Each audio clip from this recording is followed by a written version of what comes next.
Boa noite a todos.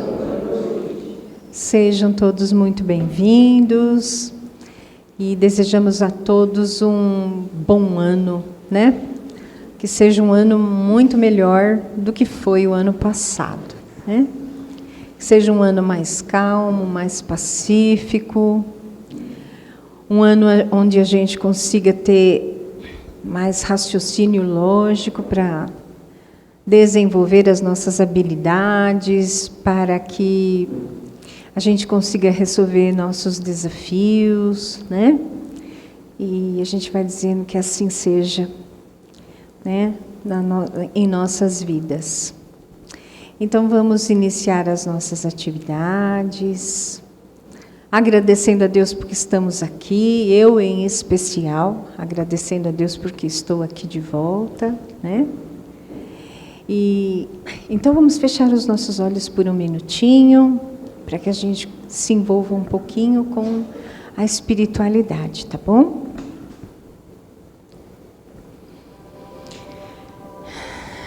Nós sabemos que a espiritualidade, ela prepara todo este ambiente e alegre estamos nós por estarmos aqui e eles também por nós estarmos aqui de volta, para que possamos nos unir e juntos realizarem aquilo que nosso Mestre Jesus quer de nós.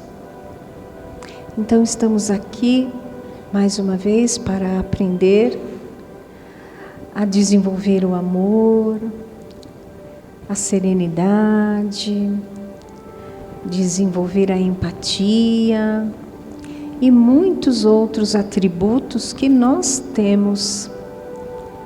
E a espiritualidade, através do conhecimento da doutrina espírita, nos dá esta oportunidade. Então nós agradecemos a Jesus por esta casa estar aberta e acolher a cada um de nós quando nós chegamos aqui. Nos tratar, nos orientar, serenar as nossas mentes, preparar os nossos corpos para que possamos receber toda a energia que se formou aqui e que nós tenhamos a certeza, já estamos recebendo, porque os nossos olhos físicos não veem, mas sabemos que os benfeitores da casa já estão trabalhando em nós, assim a partir do momento que nós sentamos nas cadeiras desse ambiente. Então só temos a agradecer a Jesus e pedir para Ele novamente, com muito amor, que abençoe o nosso trabalho, abençoe todos os tratamentos que esta casa tem, abençoe todos os tarefeiros do plano físico, abençoe todos os tarefeiros do plano espiritual. E assim, com o amor maior de Maria, nossa mãe, nossa matrona, nós vamos pedindo a permissão para o início das nossas atividades, agradecendo a toda a espiritualidade desta casa pelo acolhimento. E assim, em nome de Jesus, damos início às nossas atividades. Que assim seja, graças a Deus. E a gente está aqui com o Alex, e o Alex vai falar sobre pureza de coração. A palavra é sua. Vamos lá então. Boa noite.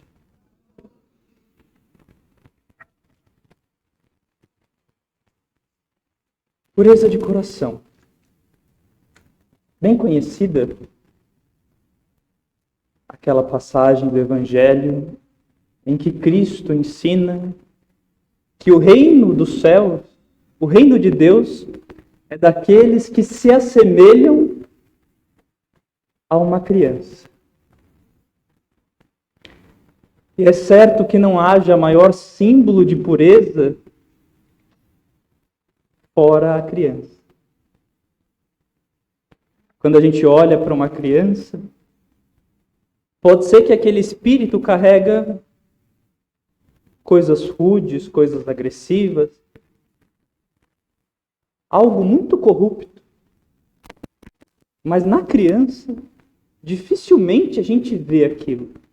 Ou só muito aos poucos a gente vai vendo aquilo. Ou ainda que a gente veja sinais daquilo, isso não é suficiente para que nós não a consideremos digna de amor. É assim que é. Pureza, a candura, ela chama a atenção. Ela desarma a gente. Ao contrário, às vezes, pode ser que uma pessoa até tenha o coração puro, mas se o aspecto dela é duro, tem pessoas assim, não é? Se ela é rude, se ela fala atravessado, então a gente tem dificuldade de tratá-la bem, tem dificuldade de ampará-la, tem dificuldade de comungar com ela. Normalmente é assim que é. Mas por que é que a gente vê tanta pureza na criança? O que é que tem a criança que tem a ver com pureza? E o que é essa coisa que eu chamo de pureza? Ah, ela é puro, ele é puro. Parece que ser puro é ser bom. Mas é só isso. Eu tenho um palpite. Me parece que ser puro tem que ver com querer uma só coisa, nem uma outra. Vocês querem ver? Quando uma criança quer brincar, por que é que ela quer brincar? Ok, ela quer se divertir, mas eu poderia dizer, a criança quer brincar porque ela quer brincar, né? Ué, né? Quando uma criança quer comer, por que é que ela quer comer? Porque ela quer comer. Tá com fome. Ela não fica contando as calorias que nem a gente, não é? Uhum. Ela não diz assim, não, mas tem que ser uma coisa muito gostosa. Ela também quer coisa gostosa. Mas às vezes é só fome, é aquela vontade imediata, é aquele desejo. Quando uma criança quer a mãe, ela não quer a mãe porque a mãe vai cuidar dela, né? Porque ela não vive sem a mãe. Ela quer a mãe. Uma criança pode perder a mãe. E aí você pode falar assim, olha, mas a titia está aqui. Ela vai olhar para você e vai falar o quê? Quero mamãe. Quero a minha mãe. É a minha mãe que eu quero. E nenhuma outra coisa. Mas nós não. A nossa ação ela é sempre carregada de uma segunda intenção. Ela é sempre carregada de alguma outra coisa que a gente quer. Tem um casamento para a gente ir. E aí, o que a gente quer é só ir ao casamento? Ou, já entenderam, né? Tem pessoal que já está rindo aqui. Ou a gente quer ir ao casamento com uma roupa X, com um cabelo Y, para que pessoa Z nos veja vestido elegantemente e não julgue a nosso respeito algo que não desejaria. Estou mentindo? E pode até acontecer que, se nos preparativos, né, para ir ao casamento, alguma coisa dê muito errado, a roupa não entre, ou ela fique suja, ou ela não fique tão bem quanto eu achei, né, que deveria ficar. Pior, eu chego na festa e aí me dou conta que tem uma pessoa com um vestido igualzinho. Oh, coisa boa, né? Pode até ser que eu desista de ir, não é assim? Por quê? Porque eu não quero só ir ao casamento, eu não quero uma só coisa, mas existe em mim uma segunda intenção. Existe em mim um segundo desejo. E em muitas outras coisas na nossa vida é assim. Quando uma criança gosta de alguém, e normalmente a criança gosta daquele que apresenta razões para não se gostar. Já viram isso? É aquele tio que é um pouco desviado, né? É aquele que apronta um pouco, mas ela gosta daquele. Mas quando a criança gosta, ela não fica pensando coisas que nós pensamos, por exemplo. Tenho que me acercar de pessoas melhores do que eu. Já ouviram isso? Discurso coaching, né? Se eu quiser crescer, eu tenho que estar perto de gente que pensa grande. É ou não é assim? Porque o que importa não é estar com quem a gente gosta, mas o que importa é se tornar grande. Então tem aí uma segunda intenção. E assim casamentos, né, são baseados muitas vezes em segundas intenções. Amizades são baseadas em segundas intenções. Relações profissionais em segundas intenções. Relações dentro do centro espírita, muitas vezes, em segundas intenções. Meu voto na urna em segundas intenções. Mas o que é que o Espiritismo ensina? Qual que é a culminância da caridade?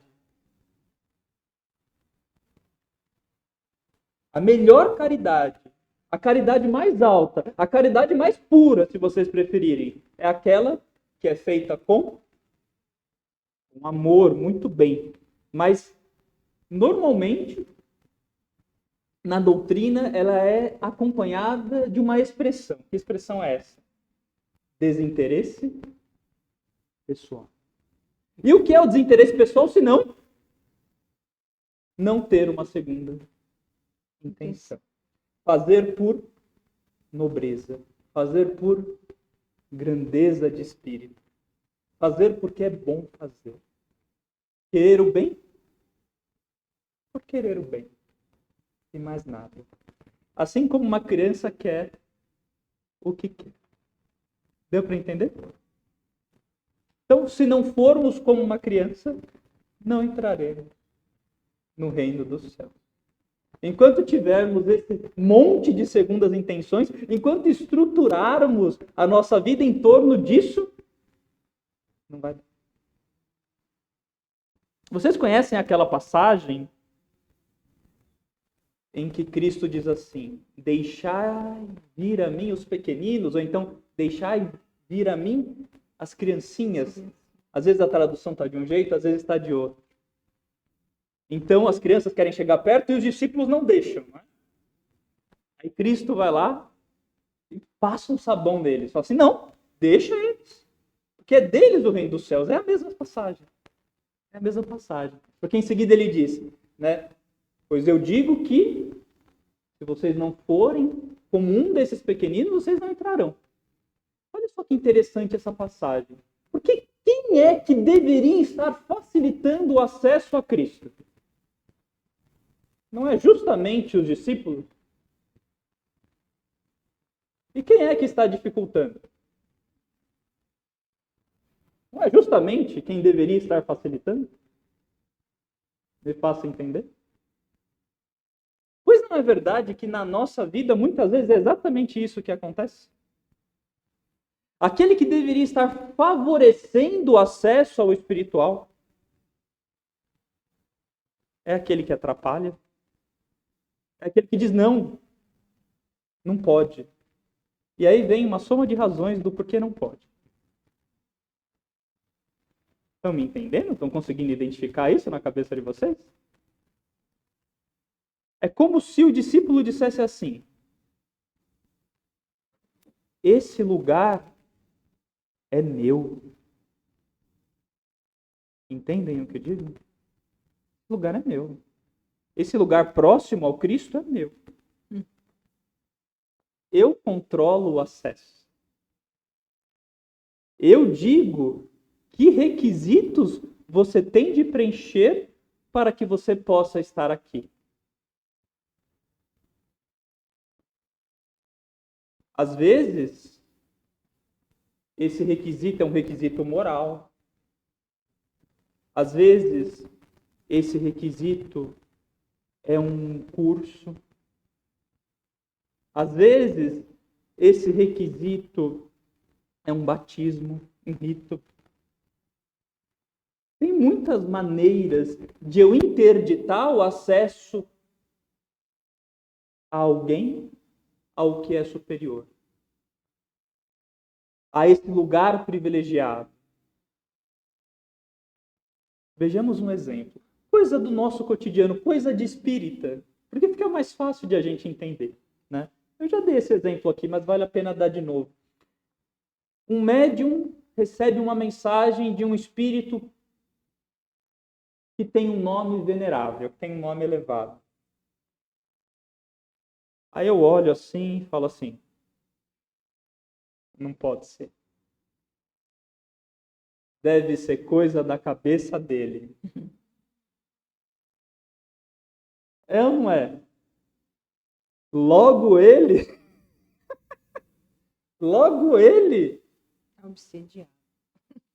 está obsediado. Está fascinado esse daí. E por que é que coisas desse gênero me vêm à mente? Porque eu não considero aquela pessoa digna de uma coisa assim. Eu considero ela pequena. Eu digo, o acesso que essa pessoa poderia ter a tal dignidade tem de ser mediado por mim, pelo meu juízo, pelo que eu penso, pelo que eu acho. Ou então uma pessoa diz assim, eu tive uma experiência com Jesus Cristo. Eu tive uma experiência com Nossa Senhora. Ou vocês escolham quem vocês queiram. E aí você faz assim. Logo você... Percebe? A mesma coisa. Ou então, assim como nós impedimos o acesso das crianças, às vezes, e isso é discutido, né, grandemente no movimento espírita atualmente, nós dificultamos o acesso do jovem à tribuna, por exemplo, à tribuna espírita, aos estudos. Então, será que o jovem vai ter a oportunidade de conduzir o estudo? Será que o jovem vai ter a oportunidade de trazer questões? Será que essas questões vão ser refletidas, meditadas? Será que a elas se dará peso, se dará valor? Ou será que não? Aqui é. Aqui os jovens fazem palestra. É mesmo? Mocidade. Olha lá, o dirigente da mocidade é aquele ali. É o Henrique, né, Henrique? É o Henrique. Isso é interessante e eu sempre digo porque essas discussões elas acontecem em muitos lugares. E aí as pessoas ficam falando, não, porque a gente tem que dar acesso aos jovens, porque o jovem, né, tem que participar e tal. Mas sabe, Tânia, como que eles querem que o jovem participe? Vem aqui, amiguinho, né? Senta e escuta o que eu tenho para te ensinar. É assim que eles querem que o jovem participe. Nada de espaço de fala. Nada de espaço de trabalho. Por quê? Porque esse lugar é meu. Porque eu controlo o acesso. É ou não? Então eu tenho que tomar cuidado com isso. Porque aí existe uma vaidade. E na vaidade, no orgulho, no egoísmo, no medo, porque tem medo também, sempre tem uma segunda intenção. Então, quando eu sou orgulhoso, por exemplo, eu quero que alguém me estime. Eu quero que alguém tenha apreço por mim. Aí, sei lá, eu estou conversando com a Tânia aqui, é a primeira vez que eu vejo, né? Estou conversando com a Tânia, aí eu digo uma coisa que não cai muito bem. Eu digo uma coisa que eu percebo que ela olha assim, sabe? Torce um pouco a boca, olha para o Carlos e fala, aí, sei não. Melhor não chamar de novo, né? Alguma coisa assim. Imediatamente, quando eu percebo isso, o meu orgulho vai ficar ferido, vai ficar atingido, não é? E por que ele vai ficar ferido? Porque eu vou pensar assim, eu não passei a imagem que eu gostaria de ter passado. Então, a estima que eu gostaria de ter produzido na Tânia saiu pela culatra. Eu gostaria que ela gostasse de mim, eu gostaria que ela me admirasse, mas o efeito foi o contrário. Percebe? Só que alguém diz e fala assim, alguém chega em você e fala assim, eu quero ser admirado, eu quero ser amado. Alguém diz isso? Ou a gente vai comendo pelas beiradas? Não é assim que é? A gente vai comendo pelas beiradas. A gente vai dando jeitinho. A gente vai fazendo coisas para impressionar. É que nem aquela coisa do primeiro jantar, ou primeiro almoço com a namorada, né? Ou com o namorado. Ninguém come uma feijoada, né, e lambe os dedos. Isso não acontece. Depois você, enfim, depois a coisa degringola. Mas no primeiro dia, não. No primeiro dia você é cheio de cuidado, porque você quer passar uma boa impressão. Né? Sempre tem uma segunda intenção. Né? Às vezes você quer aquilo lá, mas você não vai falar que quer aquilo lá. Não é assim que funciona? Então, a gente tem que tomar cuidado para não se colocar nessa posição de quem controla o acesso. Para não se colocar nessa posição de que só nós merecemos estar ali. Porque nós preenchemos aqueles requisitos e os outros não. O egoísmo é a mesma coisa.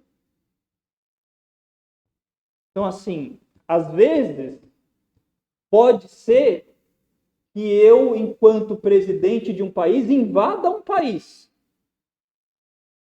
Pode acontecer. Mas pode ser que eu invada o país dizendo que invadi por conta de uma coisa. Mas a minha intenção talvez não seja aquela. Isso acontece às vezes. Acreditam que isso acontece às vezes? E pode ser que a razão pela qual eu invadi seja uma boa razão. Pode ser que seja uma boa razão. E justamente porque ela é uma boa razão, eu justifico a minha segunda intenção. Isso não acontece mais no tempo que é o nosso. Mas já aconteceu bastante. Percebem como a gente fica todo assim quando falamos dessas coisas delicadas? Será que não é porque dentro do nosso coração existem segundas intenções? Platão dizia que tudo o que nós desejamos em função do primeiro amigo. Para Platão, o primeiro amigo é Deus. É claro que de uma maneira muito diferente daquela como nós, no tempo que é o nosso, pensamos Deus. Mas Deus seria o primeiro amigo. E para Platão, tudo o que nós fazemos, tudo o que nós queremos, todos os passos que nós damos, nós os fazemos em função do primeiro amigo. O que é esse primeiro amigo? O que é que ele representa? ele representa aquilo que realmente me satisfaz. Aquilo que realmente me realiza. Só que nós sabemos aquilo que realmente nos satisfaz? Nós sabemos aquilo que realmente nos realiza? Nós não sabemos, não é?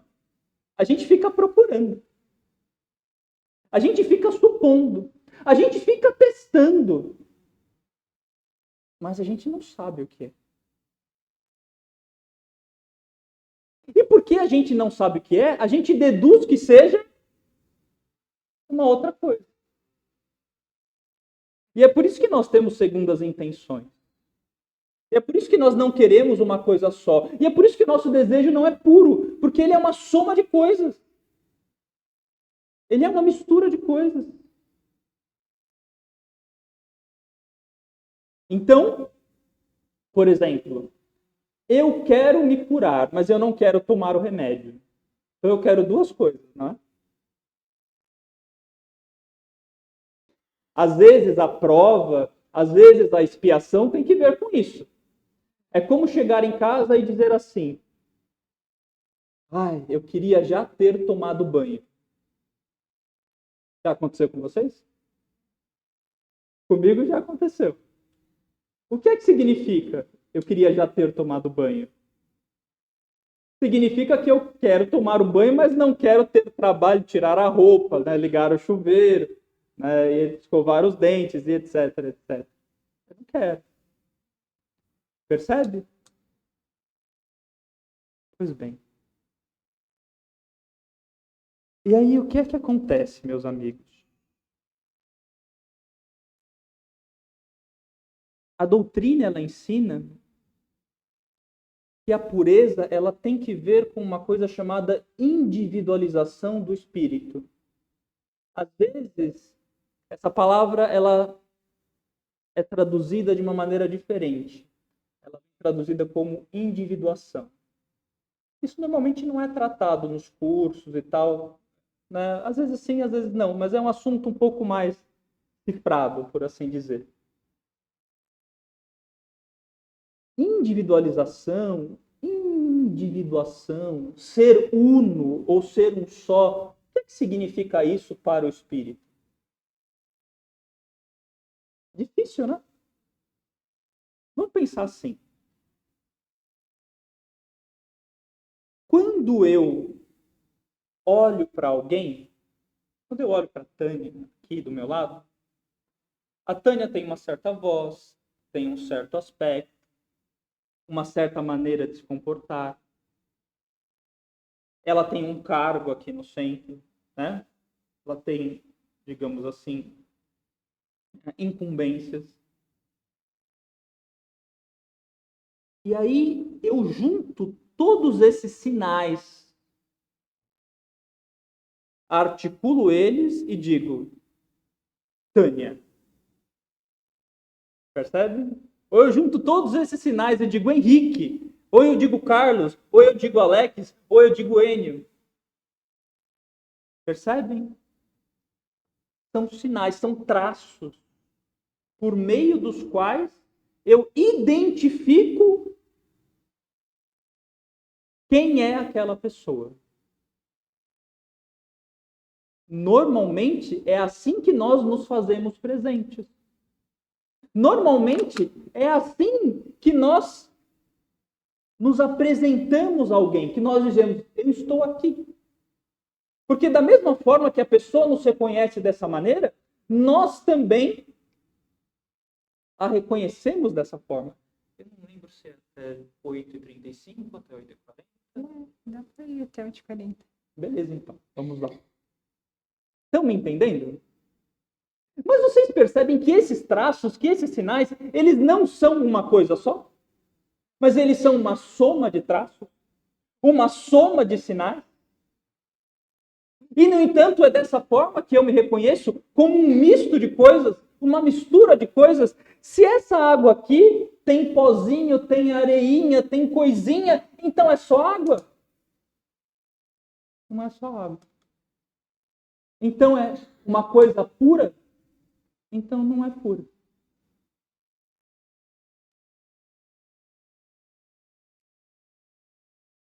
E aí a gente pode pensar no quê? E eu gostaria de trazer um novo conceito para vocês. Eu já ouvi alguns médiuns relatarem que quando um espírito superior, um espírito mais elevado se aproxima, esse espírito se faz perceber de maneira absolutamente independente de todo e qualquer sinal, de todo e qualquer traço. Sutil, né? A sutileza é tanta que ele não necessita anunciar quem é, muitas vezes. Ele não necessita dizer quem é. Ele não necessita mostrar quem é. Você sequer tende já a o conhecer para saber quem ele é. Quem tem experiência mediúnica aqui, ou tem experiência de relatos de pessoas que já tiveram experiências assim, provavelmente sabem do que eu estou falando. Eu ouço a plateia dizer assim: mas já tinham pensado nisso? É curioso isso, não é?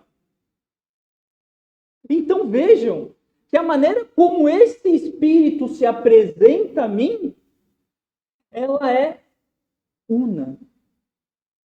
Ela não é uma soma de coisas que eu junto, penso nelas e digo: José, Maria, Cicrano, Beltrano. Não. Ele é quem ele é. E ele se reconhece daquela maneira, sendo quem ele é. Mas esse reconhecer-se daquela maneira também tem que ver com a maneira como ele faz as coisas, como ele decide, como ele escolhe as coisas. Querem ver? Quando eu quero alguma coisa em virtude de estar com medo, quem quer? Eu ou medo? Quando eu quero uma coisa em virtude do meu orgulho, em virtude do meu desejo de ser estimado, quem quer aquela coisa? Eu ou o meu orgulho?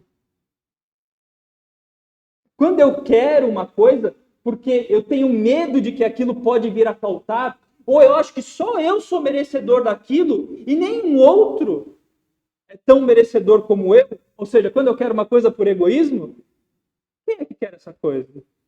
Eu ou o egoísmo? Ou então por vaidade, quando eu vou ao casamento, mas eu quero que alguém me perceba de uma determinada maneira, quando eu me visto de uma determinada forma, quando eu falo de uma determinada maneira, porque eu quero ser percebido de uma determinada maneira.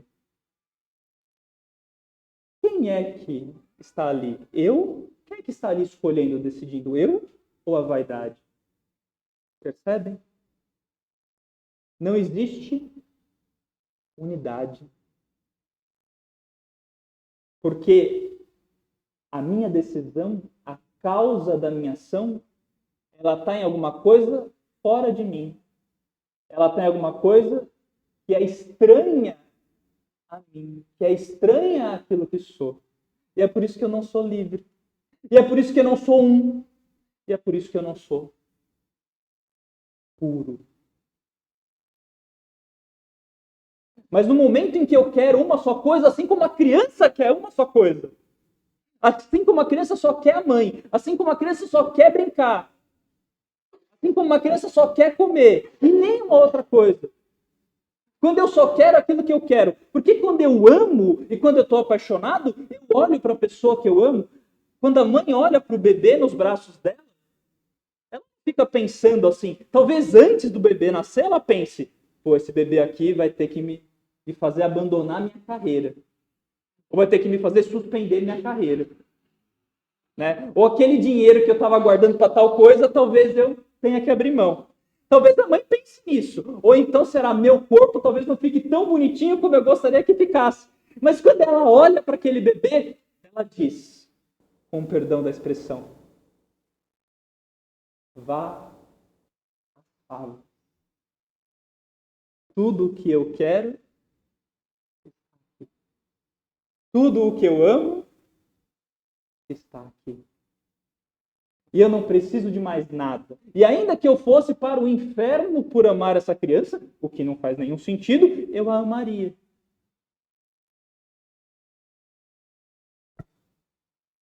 Me faça entender? E se é assim no caso da criança, também é assim no caso do sofrimento.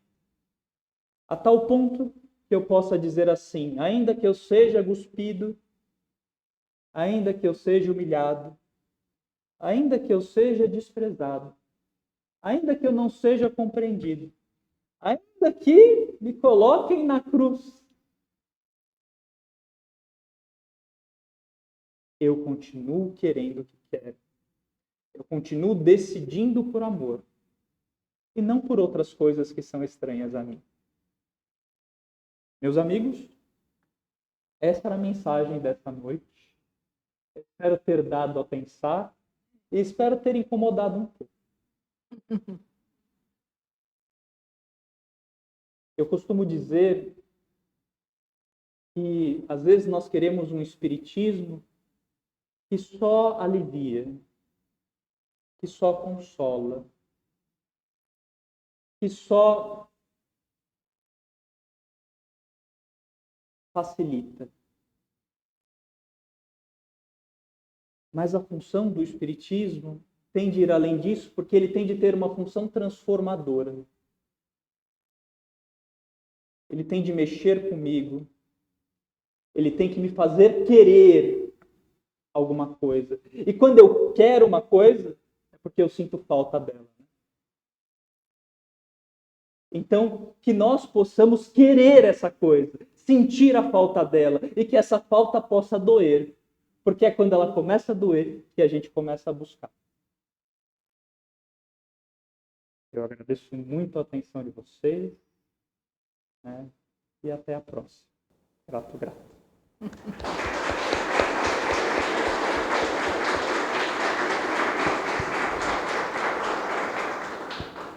Então deu para a gente entender um pouquinho, né?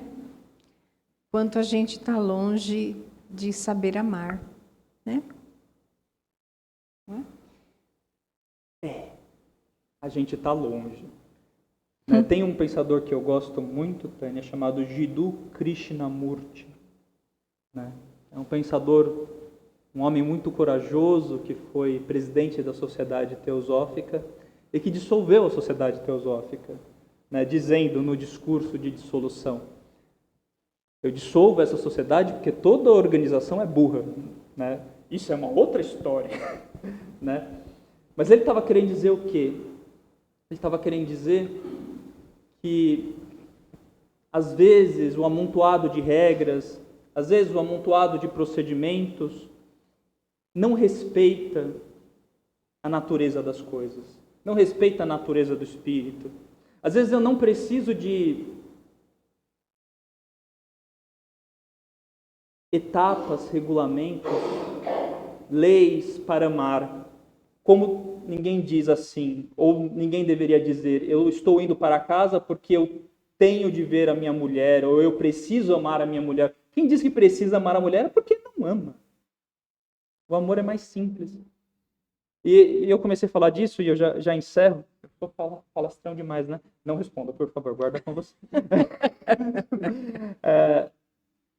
Ele disse assim, que pode ser que em determinado momento a gente se dê conta de que nós nunca amamos de verdade.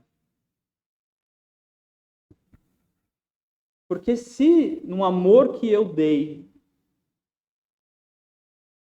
nunca havia simplesmente o desejo de amar, puro e simples, só isso, e nenhuma outra coisa, mas sempre havia uma segunda intenção, sempre havia um interesse de fundo, sempre havia uma coisa a mais, um medo de ficar sozinho, uma vontade de ser estimado, etc, etc, uma vaidade qualquer.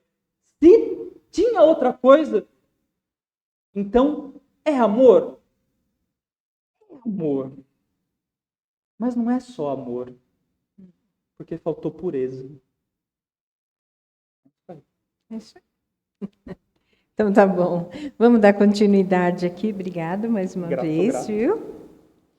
E amanhã, quinta-feira, e no sábado, a gente tem palestra online, tá? Somente transmitida, né? Quinta-feira a gente não tem palestras na casa. Então, vai ser o José Damião, ele vai falar, o José Damião é da Rádio Boa Nova, tá? E ele vai falar sobre o tema recomeçar. No sábado, a gente tem aqui 9 horas palestra presencial e vai ser com a Vitória e Lorena, 2 da Mocidade. Oxi! Né? Isso, gente, enfim, eu falando de novo aqui, mas isso é raro. Isso é raro. Eu vou a muitos centros espíritas, eu converso com muitos dirigentes. Isso é muito raro e vocês devem honrar o que acontece aqui na Fraternidade Espírita Irmã Maria. Honrar isso significa o quê? Eu vou ver a palestra do Alex, mas eu também vou ver a palestra da Vitória e da Lorena. Da Vitória e da Lorena. Eu vou prestar atenção nas palavras que o Alex diz, mas eu também vou prestar atenção nas palavras da Vitória e da Lorena. Né? Eu talvez convide o Alex para dar palestra num outro centro, né? Porque eu participo de outro centro, eu conheço uma casa, eu recomendo, mas eu também vou recomendar a Vitória e a Lorena. Entenderam? É assim que funciona. Dar dignidade às pessoas, permitir que elas ocupem, né, lugar de fala e etc. É assim que... E elas vão falar sobre ciência e religião. Oxi, não só vão falar, como vão falar de um assunto difícil e profundo. Né? Porque tem aquela coisa, é jovem, então dá uma coisa mais simples para eles, né?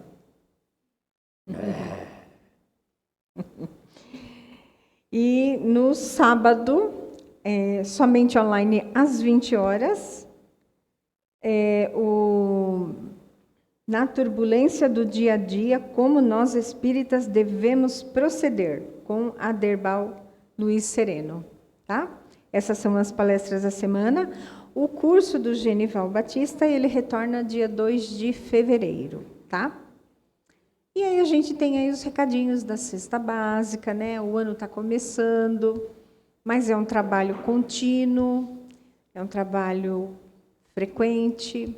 Então, a gente está sempre pedindo a ajudinha de vocês, né? 1 quilinho de alimento que seja, a gente agradece para a formação das cestas, tá bom? E eu não fiz as anotações dos recados, mas fica por aí. Tá bom? Então, vamos fazer nosso encerramento? Então, vamos fechar os olhos novamente. E, mais uma vez, agradecer a Deus e a toda a espiritualidade que está aqui presente, que iniciou os nossos tratamentos enquanto nós ouvíamos, refletíamos sobre o tema que foi abordado. E sabemos assim que tudo se iniciou. E nós, então, praticando um pouquinho daquilo que o nosso Mestre Jesus nos ensinou, nós vamos levar para os nossos lares um pouquinho daquilo que a gente recebeu aqui hoje.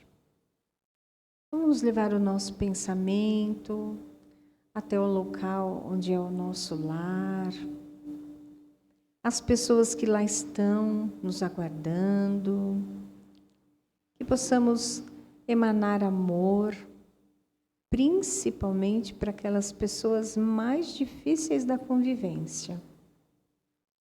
São pessoas que muitas vezes ainda não conhecem Jesus, não conhecem seus ensinamentos, estão com os seus corações ainda muito endurecidos, muito do plano material, afastados da divindade, mas são filhos de Deus.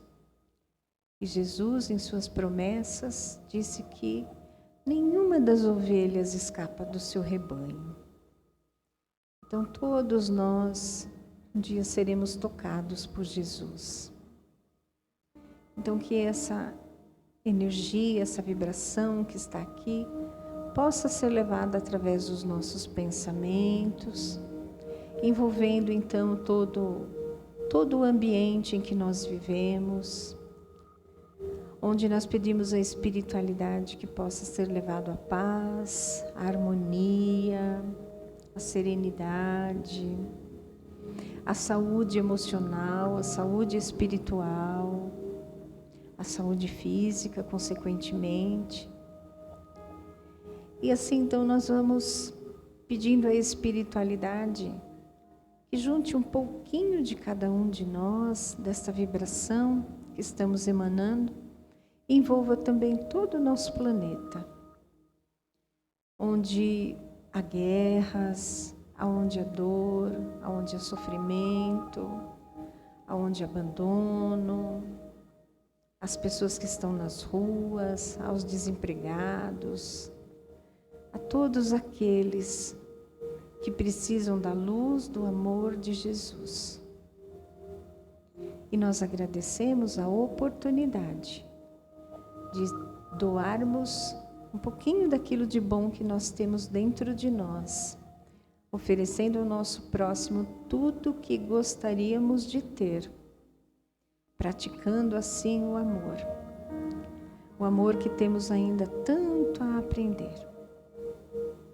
E mais uma vez, agradecemos a espiritualidade amiga por este envolvimento amoroso e pedimos a Jesus que possa ser o farol para iluminar os nossos caminhos em retorno aos nossos lares, com paz e com segurança. Que assim seja. Graças a Deus. E encerramos com força, união e amor. Fua! Gratidão.